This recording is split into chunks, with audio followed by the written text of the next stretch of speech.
एक टक्कर, एक धमाका और देखते ही देखते आग का ऐसा तांडव जिसने पूरे टोल प्लाजा को दहला दिया। कुछ ही सेकंड्स में आसमान को छूती आग की लपटें, चारों तरफ धुएं का गुबार, सड़क पर चीख पुकार और जान बचाने के लिए भागते लोग। उत्तर प्रदेश के कौशाम्बी में कोखराज टोल प्लाजा पर हुआ यह हादसा सिर्फ एक सड़क दुर्घटना नहीं था, बल्कि कुछ पलों के लिए एक बड़े गैस विस्फोट में बदलने का खतरा बन गया था।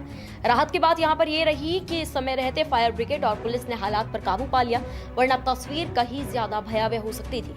आखिर एक एलपीजी टैंकर में आग लगने के बाद खतरा इतना ज्यादा क्यों बढ़ जाता है? क्या एक छोटी सी टक्कर पूरे इलाके को तबाही के मुहाने पर ले जा सकती है? और अगर गैस से भरा टैंकर विस्फोट कर देता है तो इसका असर कितना विनाशकारी होता? कौशाम्बी से सामने आई इस घटना ने एक बार फिर सड़क सुरक्षा और खतरनाक गैस परिवहन को लेकर कई गंभीर सवाल खड़े कर दिए हैं। शुक्रवार सुबह कोखराज टोल प्लाजा पर एक एलपीजी टैंकर डिवाइडर और टोल स्ट्रक्चर से टकरा गया। इसके बाद गैस रिसाव शुरू हुआ और कुछ ही क्षणों में जोरदार धमाके के साथ आग भड़क उठी। देखते ही देखते पूरा इलाका आग की चपेट में आ गया है और अफरा तफरी मच गई। दरअसल यह हादसा उत्तर प्रदेश के कौशाम्बी जिले के कोखराज थाना क्षेत्र स्थित सिहोरी टोल प्लाजा पर शुक्रवार सुबह करीब 6:45 से 7 बजे के बीच में हुआ है। जानकारी के मुताबिक आपको बता दें, एलपीजी से भरा टैंकर कानपुर से प्रतापगढ़ की ओर जा रहा था। प्रत्यक्षदर्शियों के अनुसार ओवरटेक करने की कोशिश के दौरान टैंकर अनियंत्रित होकर डिवाइडर से टकरा गया और फिर टोल प्लाजा से जा भिड़ा। टक्कर इतनी जबरदस्त थी कि टैंकर से गैस का रिसाव शुरू हो गया। कुछ ही सेकंड्स बाद तेज धमाका हुआ और आग की ऊंची ऊंची लपटें उठने लगी, जो करीब 2 किलोमीटर दूर से भी दिखाई दे रही थी। हादसे के बाद पूरे टोल प्लाजा पर अफरा तफरी मच गई। टैंकर के चालक और परिचालक किसी तरह कूदकर अपनी जान बचाने में सफल रहे, जबकि टोल प्लाजा पर ड्यूटी कर रहे कर्मचारी आग की चपेट में आ गए। झुलसे हुए कर्मचारी सड़क किनारे दर्द से तड़पते रहे। आग इतनी भयावह थी कि कोई भी व्यक्ति टैंकर के पास जाने की हिम्मत नहीं जुटा पा रहा था। आसपास खड़े वाहन चालक अपनी गाड़ियां छोड़कर सुरक्षित स्थानों की ओर भागने लगे और हाईवे के दोनों ओर वाहनों की लंबी लंबी कतारें लग गई। प्रत्यक्षदर्शी और टोल कर्मचारियों के मुताबिक हादसे से कुछ मिनट पहले हल्की बारिश हुई थी। टक्कर के बाद गैस तेजी से लीक होने लगी और देखते ही देखते आग ने टोल प्लाजा के यार्ड और आसपास के हिस्से को भी अपनी चपेट में ले लिया था। बता दें आपको, कर्मचारियों की पार्किंग में खड़ी 16 से अधिक मोटरसाइकिलें और 2 कारें जलकर पूरी तरह राख हो गई।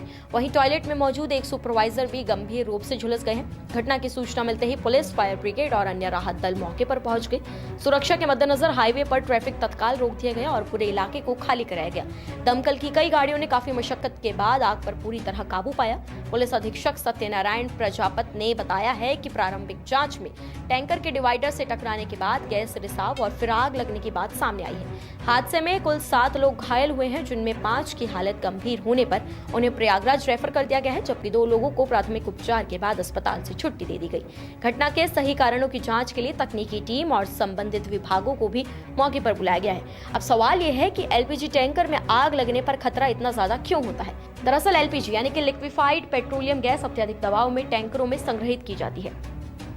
यदि किसी दुर्घटना में टैंकर क्षतिग्रस्त हो जाए और गैस का रिसाव शुरू हो जाए तो हवा के संपर्क में आते ही ये बेहद ज्वलनशील गैस किसी छोटी सी चिंगारी से भी आग पकड़ सकती है। सबसे बड़ा खतरा तब पैदा होता है जब टैंकर जो है अत्यधिक गर्म होने लगता है। ऐसी स्थिति में टैंक के अंदर दबाव तेजी से बढ़ता है और ब्लीव यानी कि boiling liquid expanding vapour explosion यानी कि अत्यंत शक्तिशाली विस्फोट का खतरा पैदा हो सकता है। यही कारण है कि ऐसे हादसों में सबसे पहले आसपास के क्षेत्र को खाली कराया जाता है और टैंकर को लगातार पानी की बौछार से ठंडा रखा जाता है, ताकि टैंक का तापमान नियंत्रित रहे और विस्फोट का जोखिम कम हो सके। ऐसे हादसों से बचने के लिए भी कुछ जरूरी सावधानियां बेहद अहम है। एलपीजी टैंकरों की नियमित तकनीकी जांच होनी चाहिए, चालक को निर्धारित गति सीमा का पालन करना चाहिए और ओवरटेक जैसी जोखिम भरी कोशिशों से बचना चाहिए। टक्कर या गैस रिसाव की स्थिति में आम लोगों को तुरंत कम से कम 300 से 500 मीटर की सुरक्षित दूरी बना लेनी चाहिए और किसी भी तरह की आग, धूम्रपान या स्पार्क पैदा करने वाली एक्टिविटीज से दूर रहना चाहिए। किसी भी तरह की आग, सिगरेट, माचिस, लाइटर या स्पार्क पैदा करने वाले डिवाइसेस का इस्तेमाल यहाँ पर बिल्कुल ना करें। घटनास्थल पर भीड़ न लगाएं और राहत बचाव कार्य में बाधा न बने। तुरंत पुलिस, फायर ब्रिगेड और आपातकालीन सेवाओं को सूचना दें। ऐसे मामलों में केवल प्रशिक्षित फायर और रेस्क्यू टीमों को ही कार्रवाई करने देना सबसे सुरक्षित ऑप्शन होता है। फिलहाल राहत की बात यह है कि पुलिस, फायर ब्रिगेड और स्थानीय प्रशासन की त्वरित कार्रवाई से आग पर समय रहते काबू पा लिया गया है और एक संभावित बड़े विस्फोट को टाल दिया गया। आज सुबह लगभग 6:45 बजे के आसपास थाना कोखराज को, जो कोखराज स्थित ये टोल प्लाजा है, यहाँ से आग लगने की सूचना प्राप्त हुई थी। इस सूचना पर तत्काल जो है जनपद की समस्त फायर ब्रिगेड्स को मौके पर रवाना किया गया था तथा जो सिविल फोर्स है उसको भी तत्काल मोबिलाइज़ किया गया था। अधिकारियों ने भी मौके पे तुरंत आके यहाँ पे स्थिति को कंट्रोल किया है। इसमें फायर ब्रिगेड द्वारा आके सबसे पहले आग को बुझाया गया। जो ट्रैफिक चल रहा था उसको पहले रुकवाया गया था। उसके बाद में भी आप जैसा देख रहे हैं कि आग पूरी तरह से बुझ चुकी है, लेकिन फिर भी जो फायर की जो टीम्स है वो मौके पे मौजूद है।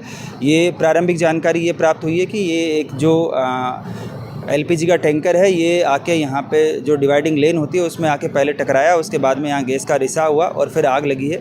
ये अभी जो टोल के कर्मी हैं इनसे द्वारा जो प्रारंभिक जानकारी ली गई है उनके अनुसार पता चला है। इसमें डीएसओ को भी अवगत करा दिया गया है तथा जो टेक्निकल टीम होती है उसको भी अवगत करा दिया गया है। वो आके मौके पर जो है समस्त कारणों का पता लगाएंगे।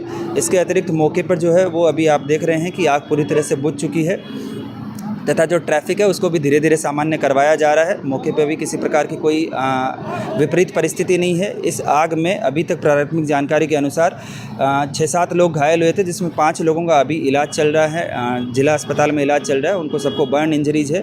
इसके अतिरिक्त 2 लोगों का अभी बताया गया है कि वो प्रारंभिक उपचार के बाद में जो उनको हॉस्पिटल से डिस्चार्ज भी कर दिया गया है। पुलिस द्वारा तथा प्रशासन द्वारा इसमें सतर्क दृष्टि रखी जा रही है और जो भी समस्त कारण होंगे तथा अन्य जो भी इसमें नए डेवलपमेंट्स होंगे उनको आपको अलग से अवगत करा दिया जाएगा।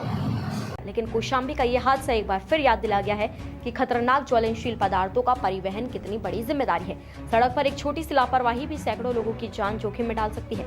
अब सभी की नजर जांच रिपोर्ट पर है, जिससे साफ हो सकेगा कि इस हादसे की असली वजह क्या थी और भविष्य में ऐसी घटनाओं को रोकने के लिए किन सुरक्षा